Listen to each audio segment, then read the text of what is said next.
This is a WMUR Commitment 2020 special in partnership with the New Hampshire Institute of Politics. Conversation with the candidate. Tonight, former Governor Bill Weld. Good evening and welcome to our Conversation with the Candidate series. I'm Adam Sexton. Our guest this evening is former Massachusetts Governor Bill Weld. Tonight we'll be getting to know Governor Weld and where he stands on key issues.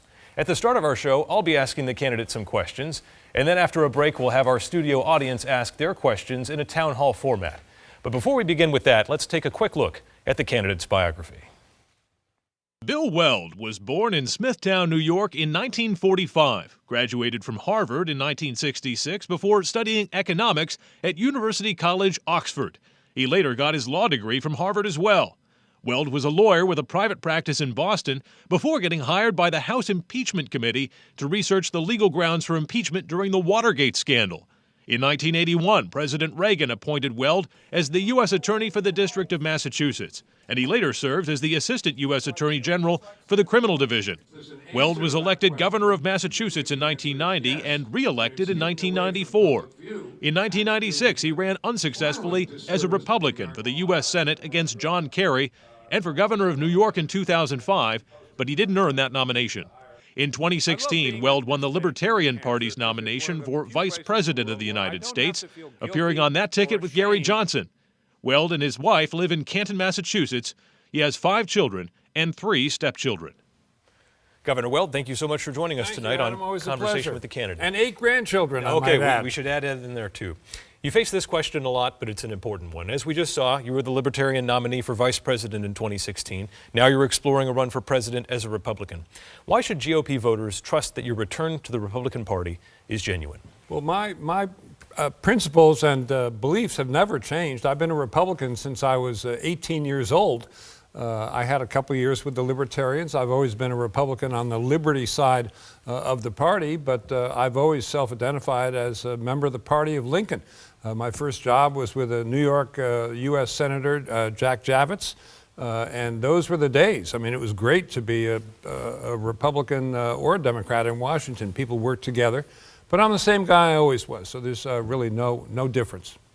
So if you make this campaign official, you're going to have to make a choice between going for the White House or also taking on President Trump as well. And you've said already that in New Hampshire, there's a history of taking on the president and inflicting a mortal political wound, if you will. Is that part of what you're trying to do here, to damage the president politically? I've thought for a long time that I could start Monday in the White House. I've had 2 terms as governor and a lot of other experience in the Justice Department as well, and studied the issues. I have a lot of international background, particularly the last 15 years in business and as a member of a group of former world leaders. So I feel qualified for the job. And I hate to say it, but poor President Trump had no preparation for the job when he took office, and I tend to think it shows. But by and large, I'm going to be talking about what I want to do. Has President Trump changed what it means to be a Republican? Oh, I think so. I mean, he's moved away from the idea of free trade and leadership in the world community and leadership of a group of allies. I mean, one of the quarrels I have with his doings internationally is that he's seemed to have insulted our allies and cozied up to the autocrats who are pretty close to being our enemies. And that's no way to run a railroad. It's almost as though he's pursuing policies that are against the direct interest of the United States in the international arena. If you end up behind the Resolute desk in January 2021, what is the first piece of legislation you want to sign? You know, it probably would be cutting spending and cutting taxes, but an area I'm very interested in is the environmental area and natural resources and climate change and all that stuff. And I consider myself a real outdoorsman. I sometimes say the outdoors is my cathedral, and I think it's easily possible to overlook the importance of clean air and clean water to this country. I mean, it's what we've really got. We've got the mountains and the valleys and the streams and the rivers, and we better darn well protect them because they are our monuments and cathedrals that they have in Europe. And you know, when I was in the Justice Department, I brought the suit to clean up Boston Harbor, and it was the dirtiest harbor in the world, other than Rotterdam, before we started. Now it's one of the cleanest and swimmable and fishable.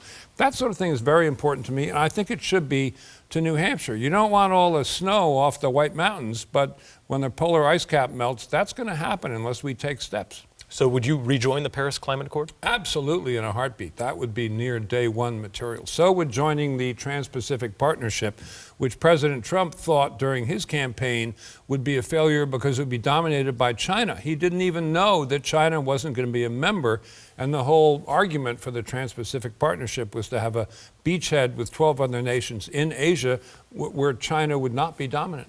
Is there anyone serving in the Trump cabinet who you would consider keeping on if you somehow win? Yeah, I don't agree with those who say the entire administration is corrupt. I mean, I thought Jim Mattis was a complete star, and there are a number of good people in the administration. It's not, rotten to the core by any means, and they have a lot of good people. And if I get there, I'm going to have Republicans and Democrats and a few libertarians and independents.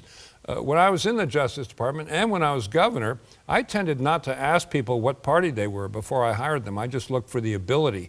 That way there would be less work for me to do. If you do go forward with this campaign and you are unsuccessful, will you remain with the Republican Party and endorse and vote for President Trump for president?